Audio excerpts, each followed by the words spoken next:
बिस्मिल्लाहिर्रहमानिर्रहीम। Passion for farming. मैं हूं शेख असद अहमद। व्यूअर्स, मैं बहुत दिनों के बाद ये सिलसिला फिर स्टार्ट करने लगा हूं, जो कि पोल्ट्री की फीड के हवाले से है। ये 2-3 वीडियोस होंगी जिसके अंदर मैं चाहूँगा कि मैं आप सब व्यूअर्स को पोल्ट्री फीड की जो रियलिटीज़ हैं वो आपको शेयर करूं और इनको हम किस तरीके से बनाते हैं। व्यूअर्स, ये बहुत ज़रूरी है कि जब आप पोल्ट्री की फीड में जब दाखिल हों तो आपके जहन में क्लैरिटी हो कि आपने कौन सी बर्ड्स को पालना है। आपने ब्रायलर पालना है गोश्त के लिए, लेयर्स पालनी है अंडों के लिए, और ब्रीडर पालना है चूज़ों के लिए। इन तीनों किस्म की फार्मिंग के लिए यानी कि बर्ड्स पालने के लिए कुछ चीज़ें बड़ी कॉमन हैं और कुछ चीज़ें बहुत टेक्निकल हैं जिसको समझना आप सबके लिए बहुत ज़्यादा ज़रूरी है। अब इस वीडियो के अंदर हम स्टार्ट कर लेते हैं लेयर चिकन से। लेयर मुर्गियां जिनसे हम रोज़मर्रा के लिए अंडे हासिल करते हैं। व्यूअर्स, जो लेयर जो है वो 3 स्टेजेस के अंदर तैयार करी जाती है। सबसे पहली स्टेज जो होती है वो चूजे की होती है, जो कि पहले हफ्ते से लेकर 8 हफ्ते तक के होते हैं। फिर उसके बाद ये ग्रोअर फेज के अंदर आता है जो कि 9 से 15 हफ्ते के अंदर है, और इसके बाद लेइंग स्टेज शुरू होती है जिनको हम लेयर्स कहते हैं, जिनके लिए हम ये तैयारी कर रहे हैं। वो 16 हफ्ते से लेकर 20 हफ्ते तक, जब 20 हफ्ते के अंदर वो अंडा देना स्टार्ट करती है और ऑनवर्ड्स। तो ये इनकी लेयर्स की 3 किस्म की जो स्टेजेस हैं जिसके अंदर ये तीनों मुख्तलिफ किस्म की फीडें इस्तेमाल करी जाती हैं।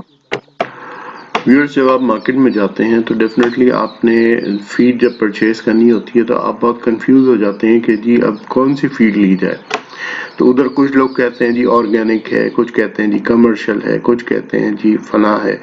तो जब आप मार्केट में जाते हैं तो आपने डेफिनेटली जो कमर्शियल बैग्स आते हैं उनको देखा होगा।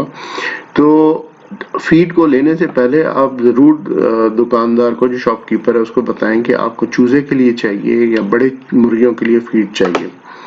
अच्छा, आप उसको किस तरीके से आइडेंटिफाई कर सकते हैं कि कौन सी चूज़ों की है, कौन सी ग्रोअर्स की है। इसके लिए आपके पास नॉलेज होना ज़रूरी है, जो कि मैं इस वीडियो में आपके साथ शेयर करूँगा इंशाल्लाह। अच्छा, जो इससे पहले सबसे पहले जब आप एक चीज़ को नोटिस कीजिएगा, जब आप मार्केट में जाते हैं फीड परचेज करने, तो जो फीड के जो बैग्स आप लेते हैं उसके ऊपर कुछ ना कुछ नंबर लिखा हुआ होता है। 14 नंबर, 15, 16, 18, 1 नंबर, 2 नंबर लिखा होता है। कभी आप लोगों ने ये चीज़ सोची है ये नंबर क्यों लिखा हुआ होता है? इसको मैं आज आपको बताता हूँ। ये नंबर जो होते हैं फीड की आइडेंटिफिकेशन होती है कि कौन सी फीड चूजे के लिए है, कौन सी जो है वो ग्रोअर के लिए है, कौन सी फीड जो है वो लेयर के लिए। अच्छा, 3 मुख्तलिफ फीडें क्यों होती हैं कि जब चूजा आप पालते हैं तो डेफिनेटली उनको प्रोटीन लेवल उसको ज़्यादा चाहिए होता है। तो जो नंबर्स जो आइडेंटिफाई करती है वो बेसिकली प्रोटीन के हवाले से उसको फीड को अलग अलग डिफ्रेंशिएट करती है। अगर आपको नॉलेज नहीं है तो आपको डेफिनेटली हर कोई उठा के बस हर किस्म की किसी भी किस्म की फीड दे देगा। तो इसलिए आपको ये जानना ज़रूरी है कि कौन से नंबर की फीड, उसका प्रोटीन लेवल क्या है, और आपको किस स्टेज की चूजे के लिए या मुर्गी के लिए या ग्रोअर के लिए आपको वो चाहिए। तो व्यूअर्स, ये आई होप ये आपको बात क्लियर होगी। जो नंबर्स होते हैं वो ऐसे ही नहीं लगे हुए होते हैं, उनके अंदर फीड का प्रोटीन लेवल और एनर्जी लेवल डिफरेंट होता है। अगर आप चूजे के लिए फीड लेने गए हैं और आपको कोई और नंबर दे दिया गया है, नंबर फीड दे दिए, क्योंकि मैंने बहुत दफ़ा देखा है दुकानदारों को खुद नहीं पता होता कि इस नंबर से इसका क्या मतलब है इसका, और वो बस उठा के फीड उठा के हर किसी को दे देते हैं। घरेलू पैमाने पे तो लोगों को नहीं पता इतना, मगर जब आप फार्मिंग लेवल के ऊपर जाएंगे और आप बिजनेस के पॉइंट ऑफ व्यू से जब पालेंगे तो आपको ये चीज़ मालूम होना बहुत ज़रूरी है कि कौन से नंबर की फीड जो है वो कौन से एज के चूज़े या मुर्गी के ऊपर इस्तेमाल करनी है, क्योंकि इनका प्रोटीन लेवल सबका मुख्तलिफ होता है। चिक स्टेज, चूजा। جو کہ پہلے ہفتے سے لے کر 8 ہفتے تک کی ایج میں بہت کرٹیکلی اس کو بہت زیادہ دھیان سے ہمیں پالنا پڑتا ہے، کیونکہ اس وقت یہ بالکل چھوٹا ہوتا ہے۔ اس وقت اگر آپ نے اس کو فیڈ پراپر نہیں دی اور پراپر پروٹین اس کو آپ نے نہیں دی تو آپ کی جو پوری جو محنت ہوگی آخری ہفتے تک کی وہ افیکٹ ہوگی۔ یعنی کہ اگر چوزا آپ کا صحت مند نہیں ہوگا تو اس کے اندر جو اموات کی شرح ہے وہ بھی بہت زیادہ ہوگی، جس کو ہم مارٹیلٹی ریٹ کہتے ہیں، وہ بھی زیادہ ہو جائے گی اور آپ کو نقصان ہوگا، اور جو مرغی آپ کی تیار ہوگی وہ اتنی تندرست نہیں ہوگی کہ وہ آخری سٹیج میں جا کر آپ کو ایک اچھی پروڈکشن دے سکے۔ جو لیئرز ہیں ان کو جب تک وہ 1300 سے 1450 1500 گرام کی نہیں ہوتی تو وہ انڈے دینا نہیں شروع کرتی، بے شک ان کی ایج بڑھتی چلی جائے۔ اگر وہ انڈر ویٹ ہوں گی تو آپ کو ان سے کوئی پروڈکشن حاصل نہیں ہو پائے گی۔ اچھی پروڈکشن لینے کے لیے لازمی ہے کہ آپ چکس کی ریئرنگ بہت اچھی کریں تاکہ وہ پراپر طریقے سے ان کی گروتھ ہو۔ اگر فیڈ آپ نے اچھی نہیں ڈالی جس کی پروٹین ریکوائرڈ پروٹین کے مطابق اس میں نہیں ہوئی فیڈ کے اندر، تو چوزے کو ایک تو انرجی بھی نہیں ملے گی، وہ پراپر طریقے سے اس کی ایکٹیویٹی بھی لو ہو جائے گی، نہ وہ اپنی باڈی کو گرم رکھ سکے گا، نہ وہ اپنے گوشت کو بڑھا سکے گا، نہ اس کے فیدرز بڑھیں گے۔ اگر یہ سب کچھ نہیں ہوگا تو ظاہر سی بات ہے چوزے کی گروتھ سلو ہوگی اور ڈیفینیٹلی وہ ایک اچھی مرغی نہیں بن پائے گا۔ اس کے لیے آپ کو بہت ضروری ہے کہ آپ کم از کم چوزے کے لیے، جو کہ 1 ہفتے سے لے کر 8 ہفتے کا سٹیج ہوتا ہے جو کہ بہت کروشل سٹیج ہے، اس کے اندر کم از کم 22% پروٹین لازمی ہونی چاہیے۔ اصولاً تو اگر پیور بریڈز ہیں تو اس کے اندر 22 سے 24% پروٹین لیول ہونا چاہیے اور تقریباً 3000 کلو کیلوری کے قریب اس کے اندر اس فیڈ کا انرجی لیول ہونا چاہیے۔ ویورز، میری پچھلی ویڈیوز کے اندر آپ کو پروٹین اور انرجی کے بارے کے اندر جو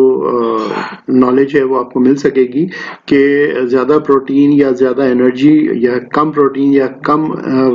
انرجی ہونے کی وجہ سے آپ کی پولٹری پہ، آپ کے چوزوں کے اوپر اور ان کی گروتھ کے اوپر کیا افیکٹ ہو سکتا ہے، وہ میں نے پچھلی ویڈیوز کے اندر بتایا ہوا ہے اور اس کو میں نے شیئر کیا، تو آپ اس کو لازمی دیکھیے گا اور میں اس کا جو لنک ہے وہ نیچے ڈسکرپشن میں بھی دے دوں گا۔ 8 ہفتے کے بعد جب چوزا گروئنگ سٹیج کے اندر آتا ہے، یعنی کہ 9 سے 15 ہفتے تک آپ نے ان کو گروور کی فیڈ دینی ہے۔ جو گروور کی جو فیڈ دیں گے اس کی تقریباً پروٹین لیول آپ کا 16 سے 18% کے قریب ہونا چاہیے، اور جو اس کا انرجی لیول ہے وہ تقریباً 2700-2800 کلو کیلوری کے قریب ہونا چاہیے۔ اس سٹیج کے اندر یہ اپنے آپ کو، کیونکہ چوزے کی سٹیج سے نکل جاتا ہے تو وہ آپ کا کروشل سٹیج ہوتا ہے، اس کے اندر آپ سمجھے کہ آپ کی آدھی سے زیادہ محنت پوری ہو جاتی ہے اگر مورٹیلٹی اگر اس پہ نہ ہو اور اس کی گروتھ اچھی ہو۔ تو گروورز کے لیے ویورز، جو آپ کی پروٹین لیول ہے وہ 16 سے 18% تک کی ہونی چاہیے۔ اچھا، ایک چیز اور میں آپ کو بتا دوں، اگر آپ کی کمرشل بریڈ ہے جو کہ صرف انڈوں کے لیے دی جاتی ہے تو ان کی تھوڑی سی جو ریکوائرمنٹ ہے پروٹین وغیرہ کی وہ تھوڑی سی کم ہوتی ہے as compare to pure bread, یعنی کہ جس طریقے سے آپ اگر ایسٹرالوپس پال رہے ہیں یا آپ نے لیگ ہارنس پالی ہوئی ہیں پیور بریڈ کے اندر، یا آپ نے اور بھی برہمن وغیرہ اس ٹائپ کی جو بریڈز پالتے ہیں وہ ہیوی بریڈز ہوتی ہیں، تو ان کی پروٹین لیول زیادہ ریکوائرمنٹ ہے اور ان کی جو انرجی لیول ہے وہ زیادہ اس کے لیے ریکوائرڈ ہوتی ہے۔ 16 ہفتے کے بعد جو آپ کے جو پولٹس ہیں وہ تقریباً لیئنگ سٹیج کے اندر داخل ہونا شروع ہو جاتے ہیں، اور 20 ہفتے کی عمر سے جو ہے ایک کمرشل لیئر انڈا دینا سٹارٹ کر دیتی ہے، اس کی ڈراپنگ سٹارٹ ہو جاتی ہے اور وہ سٹارٹر انڈا دینا اس کے بعد شروع کر دیتی ہے۔ اس سٹیج کے اندر بھی جو آپ کی جو فیڈ کی ریکوائرمنٹ ہے وہ تقریباً 16% ریکمینڈڈ ہوتی ہے کہ اس کے اندر پروٹین لیول 16% ہو اور انرجی لیول تقریباً 2700 2800 2600 سے 2800 کلو کیلوری کے اندر ہونا چاہیے۔ लेइंग स्टेज में यानी कि ग्रोइंग स्टेज के बाद जब लेइंग स्टेज के अंदर जब चिकन आ जाती है, मुर्गी आपकी तकरीबन तैयार है, तो इस वक्त इसकी जो फीड का जो काम होता है वो उसकी बेसिकली अब क्योंकि उसके फेदर्स भी बढ़ गए हैं, उसका बॉडी वेट भी पूरा हो गया है, अब वो अंडे देने के लायक हो गई है। तो अब जो फीड आप देंगे वो इस किस्म की होनी चाहिए जो उसको अपनी बॉडी की मेंटेनेंस में मदद दे और अंडा बनाने के अंदर जो है वो उसको हेल्प आउट करे कि उसके अंदर वो डेली बेसिस के ऊपर जो है अंडा ले करे। नॉर्मली जो आपकी जो रूटीन होती है अंडा बनाने की मुर्गी के अंदर वो तकरीबन 26-27 आवर्स के बाद वो एक अंडा ले करती है।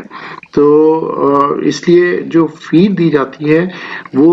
रिकमेंडेड है कि कम से कम 16% प्रोटीन पर हो और जो एनर्जी लेवल है उसका वो तकरीबन 2600-2700 2750 जो कि बहुत अच्छा है, मगर एनर्जी लेवल और प्रोटीन लेवल थोड़ा सा मौसम को भी देखकर दिया जाता है, क्योंकि अगर ज़्यादा सर्दी होती है तो डेफिनेटली उनकी बॉडी को हीट की ज़रूरत होती है और जब तक उनके पास एनर्जी वो पूरी नहीं होगी तो अपनी बॉडी को मेंटेन नहीं कर पाएगा और जितनी भी जो कुवत है जो भी वो खाएगा तो वो प्रोडक्शन में देने के बजाय अपने आप को सेव करने के अंदर यूज करेगा। तो इसलिए जो अब लेइंग स्टेज के अंदर जो रिकमेंडेड होता है वो 16% प्रोटीन होती है और तकरीबन तो आप समझ लें कि 2700 किलो कैलोरीज तक उसकी एनर्जी लेवल लाजमी होनी चाहिए। अच्छा, इसके अंदर एक चीज और है कि जब आप कोई फीड आप खिला रहे हो जिस फीड के ऊपर आपका एतमाद हो, आप शुरू से उसको जिस चिकन को अपनी फ्लॉक को जो फीड दे रहे हैं कोशिश करें उसको आखिरी वक्त तक सेम कंपनी की फीड दें, क्योंकि उनकी फॉर्मुलेशन जो होती है वो एक दूसरे के साथ इंटर रिलेटेड होती है। चिक्स के बाद ग्रोअर, ग्रोअर के बाद लेयर्स, और उनकी जो फीड जो है वो फिर एकदम से बहुत फीड के अंदर अगर चेंजेस आ जाए तो आपके फ्लॉक के ऊपर भी डेफिनेटली उसकी प्रोडक्शन पे, उसकी ग्रोथ पे और बहुत सारी चीज़ों के ऊपर बहुत इफेक्ट होता है। तो इसलिए कोशिश करें कि जब भी आप फीड लें तो किसी अच्छी कंपनी की फीड आप अपने पास यूज करें। मैंने जो ज्यादातर यूज करी है जिसको बड़ा कॉन्फिडेंस है वो सिद्दीक ब्रदर्स की जो है एसबी की फीड है, जिसको मैंने बहुत यूज करा है और हमेशा मैंने उसके ऊपर से उससे रिजल्ट लिया है। तो मेरा उस पर एक अपना कॉन्फिडेंस है और आप के एरिया में जो आपके पास जो इजीली अवेलेबल हो तो आप उसको एक कंटिन्यूटी के साथ सेम जो है कंपनी की चलाएं, और जहां आप देखें कोई आपको कोई मसला आ रहा है तो डेफिनेटली आप जहां से फीड ले रहे हैं उसको आप इस चीज के लिए रिपोर्ट लाजमी करें। व्यूअर्स, इस वीडियो के अंदर बेसिक चीजें मैंने आपको फीड के बारे में बताई हैं और मेरी पुरानी वीडियोस भी लाजमी देखें, उसके अंदर प्रोटीन, एनर्जी और ये बहुत सारी चीजें मैंने उस पर डिस्कस करी हैं, वो आपको ताकि और कॉन्सेप्ट क्लियर होगा। तो अब इंशाल्लाह जो नेक्स्ट वीडियो है उसके अंदर मैं आपको बताऊंगा कि हर चूजे को 8 हफ्ते तक कितनी फीड देनी चाहिए और ग्रोअर को कितनी डेली बेसिस पे फीड देनी चाहिए, और जब लेइंग स्टेज पर आ जाए तो फिर आपको फीड की क्या रिक्वायरमेंट होती है। तो इंशाल्लाह नेक्स्ट वीडियो तक प्लीज़ मेरी वीडियोस को सब्सक्राइब करें, शेयर करें और लाइक ज़रूर